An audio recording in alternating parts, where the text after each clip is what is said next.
Story time with Hush and Tish.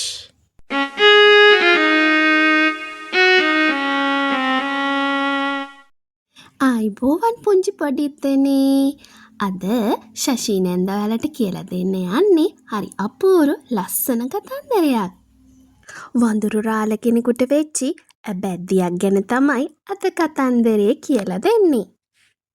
මේ ලස්සන කතන්දරය ලියලා තියෙන්නේ වගේම ලස්සන චිත්‍ර ඇඳලා තියෙන්නේ නිලූපා ඩයස් නැන්දා. එහෙනම් දුවේ පුතේ අපි කතන්දරේ අහමු.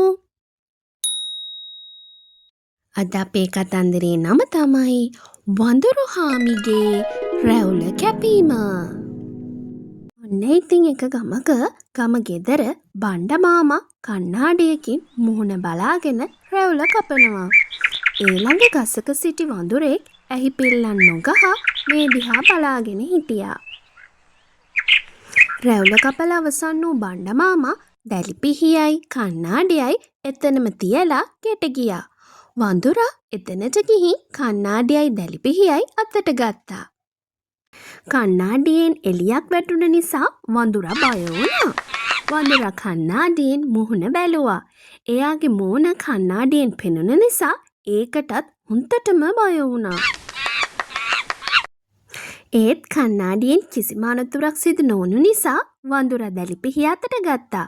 බණ්ඩ මාමා කරපු විදිහටම මුහුණ හරව දැලිපිහිය මූණේ අතුල්ල ගත්තා. අනේ ඉතින් මොකද වුනේ? දැලිපිහියට මුහුණ කැපිලා ලේ ආවා. මූණෙන් ලේ ගලනවා කණ්ණාඩියෙන් දැකලා වඳුරා හොඳටම බය වුණා. වඳුරා මහ හඬින් කෑ ගහන්න ගත්තා. දැලිපිහියයි කණ්ණාඩියයි එතනම දාලා වඳුරා කෑ ගහගෙන ගහින් ගහට පැන ගියා. දුවේ පුතේ, තව කෙනෙක් කරන දෙයක් කිසිම දැනුමක් නැතිව කරනවා නම් වඳුරට උන දේ තමයි වෙන්නේ. අපි ඔය කතාවට කියන්නේ වඳුරට දැලිපිහිය ලැබුණා වගේ කියලා. ඉතින් මේ වගේ අවස්ථාවන් වලට තමයි ඒ කතාව කියන්නේ.